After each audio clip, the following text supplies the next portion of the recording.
Khamzat Chimaev is facing significant backlash online following his recent ESPN interview, where he aggressively called out Alex Pereira.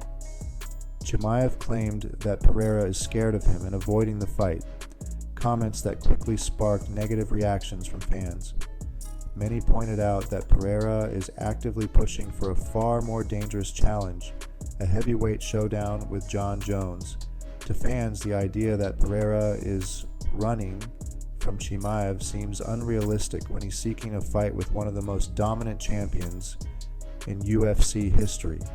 Social media criticism escalated as fans mocked Chimaev's remarks, calling them disconnected from reality and overly confident. Pereira, however, has made his own intentions very clear. His goal is to compete at heavyweight next, not to defend his current title against contenders like Carlos Ulberg. He is aiming for the biggest possible fights, targeting either Jon Jones or the winner of Tom Aspinall vs. Cyril Gane. This direction follows his emphatic victory at UFC 320, where he avenged his loss to Magomed Ankalaev with brutal ground and pound elbows that reminded the division of his championship pedigree. Pereira recently addressed his fans on Instagram, revealing that he has not trained since his UFC 320 performance due to what appears to be a lingering foot injury from the fight. Despite that, he reassured everyone that his recovery is progressing well and that he anticipates returning to action in early 2026, keeping excitement high for what could become one of the most ambitious multi-division runs in UFC history. Chimaev doubled down in his interview, insisting that the UFC is avoiding booking the matchup because it is a bad fight for Pereira. He stated that Pereira once agreed to fight him but is now trying to dismiss the idea, suggesting that Pereira claims he's more famous and therefore being used for attention. Chimaev rejected this, arguing that a simple Instagram story of his generates more views than Pereira's entire fight. While insisting he respects Pereira's striking ability and knockout power, President Donald Trump delivered a surprising announcement during the Kennedy Center Honors Gala, revealing that an upcoming UFC event at the White House will feature an unprecedented lineup. According to Trump, the card is expected to include 8 or 9 championship fights, more than twice the UFC's historical record of 3 title fights on a single event.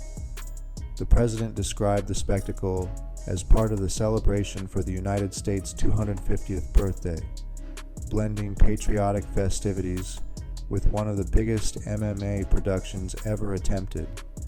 Trump explained that the event will not only revolve around the fights themselves, but also include an exclusive pre-event dinner. High-ranking government officials, international dignitaries, and VIP guests are expected to join Trump and UFC President Dana White cageside. While the original concept involved a massive live audience of around 25,000 people, security measures have reduced that number considerably. Still, the atmosphere surrounding the event continues to build, especially with the UFC's broadcast move to Paramount in 2026, which many believe will help create one of the most watched fight cards in combat sports history. The announcement quickly went viral. Clips of Trump's comments spread across social media, sparking debates over potential matchups, stacked title fights, and which champions might participate. Fans expressed excitement, calling it one of the most ambitious ideas ever connected to the UFC. Online discussions range from dream fights to speculation about champions being held out of competition in preparation for the massive card. However, not everyone is convinced the event will reach the level Trump described. MMA outlets, including MMA Junkie, have reported that while the card will include high-profile fights, it may not feature all the champions Trump suggested. According to these reports, the event will likely be impressive but not as overloaded with title bouts as initially claimed. Trump went on to share additional details about the production, The UFC is reportedly constructing a temporary arena directly in front of the Ilia Topuria has dominated headlines this week, largely due to his escalating back and forth with Petr Yan. The situation began after Yan's recent win, when he spoke to the Russian outlet Golos OV MMA and used far stronger language than he had in any of his English interviews. Yan stated bluntly that he broke Merab Dvalishvili, a comment that immediately spread across social media and eventually reached Topuria. Topuria and Yan already have a long, tense history.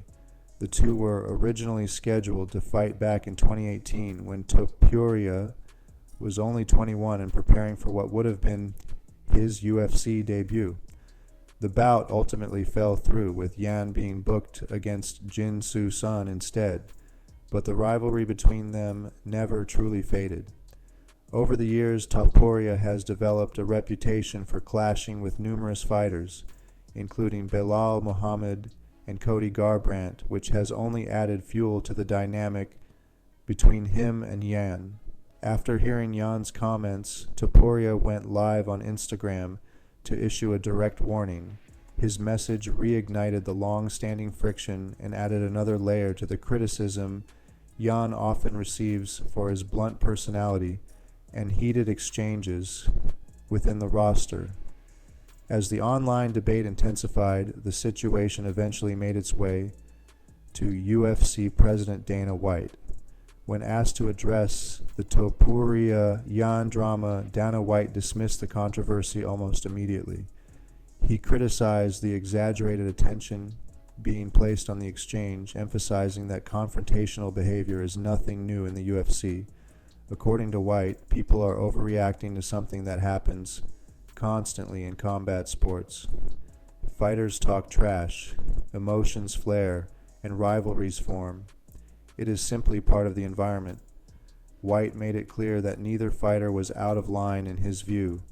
He stressed that this is the fight business, not a polite gathering, and athletes across all major sports engage in similar verbal exchanges. Whether in the NBA, NFL, or MLB, trash talk is woven into competition. He reiterated that the UFC will never attempt to control or censor fighters' speech, nor will it dictate what they can or cannot say. For White, heated moments and fiery comments are an unavoidable and even essential element of MMA culture. In his words, this is how the sport has always been, and it is not going to change anytime soon. The rivalry between Topuria and Yan continues to build, but for the UFC it is simply business as usual. Merab Dvalishvili's coach, John Wood, has finally responded to the criticism surrounding the advice he gave between rounds during Merab's recent fight with Petr Yan.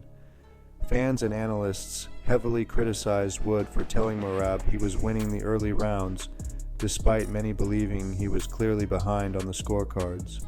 In a conversation with Ariel Helwani, Wood openly acknowledged his mistake, explaining that he genuinely thought Merab had been the busier fighter and was pressing the action at the time. Looking back now, he admits that Yan had the bigger moments, landed the more damaging shots, and produced the reactions that typically sway judges. Wood explained that the optics of a fight often influence perception, especially in the heat of the moment where emotions run high and corners may misread the pace of the bout.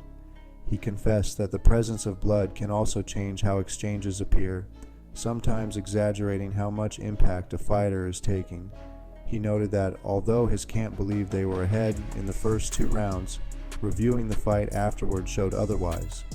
Wood emphasized that if he made an error, it is something he must correct moving forward to ensure he remains objective in critical moments.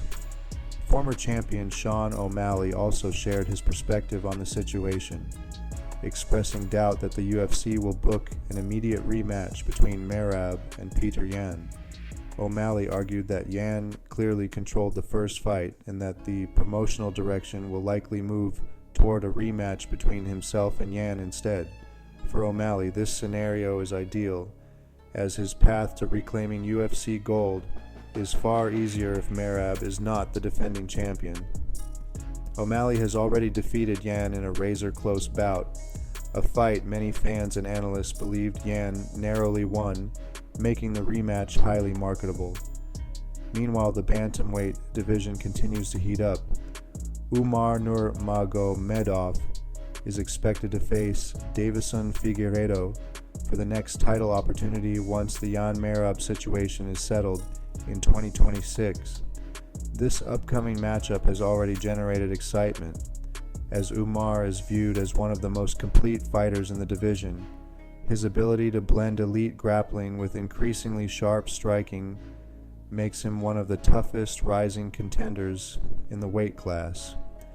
The division now awaits clarity on the rematch, coaching adjustments, and the next wave of title challengers as anticipation continues to grow.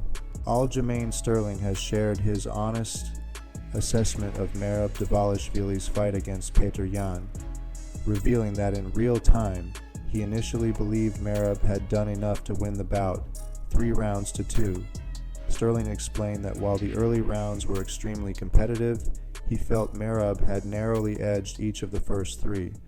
According to him, the 4th round was clearly Yan's, and by the time the 5th round was unfolding, it was obvious Yan had taken control and was landing the more effective offense. Based on that progression, Sterling expected the judges to award a 3-2 victory in Merab's favor. However, when the scorecards were announced, the judges saw the fight differently. One judge scored the bout 4-1 for Yan, while the others saw it 3-2 for the former champion. Sterling admitted he was not especially bothered by the 3-2 scorecard in Yan's favor, given how close the fight was. What stunned him was the 4-1 tally, which he felt did not accurately reflect what happened in the octagon. He questioned how a fight that felt razor-tight in real time could be interpreted so widely by the judges, admitting that the score left him wondering whether he was misreading the action in the moment. Still, Sterling made it clear he wanted to give Yan full respect for his performance.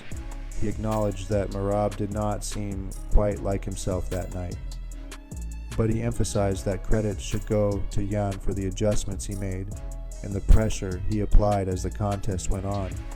Sterling praised Yan's composure, his striking accuracy, and his ability to capitalize on momentum shifts in the later rounds.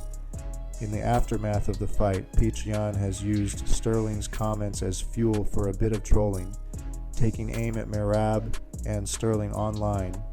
Fans have jumped in as well, debating whether the fight was closer than the official score suggested, or whether Yan's late surge was enough to secure a clear victory.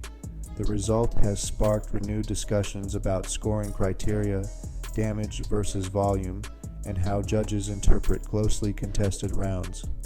For Sterling, the main takeaway is that it was a competitive battle between 2 elite bantamweights, and while he believed Merab had done enough in the moment, the judge's decision is something he ultimately respects, even if he disagrees with parts of it.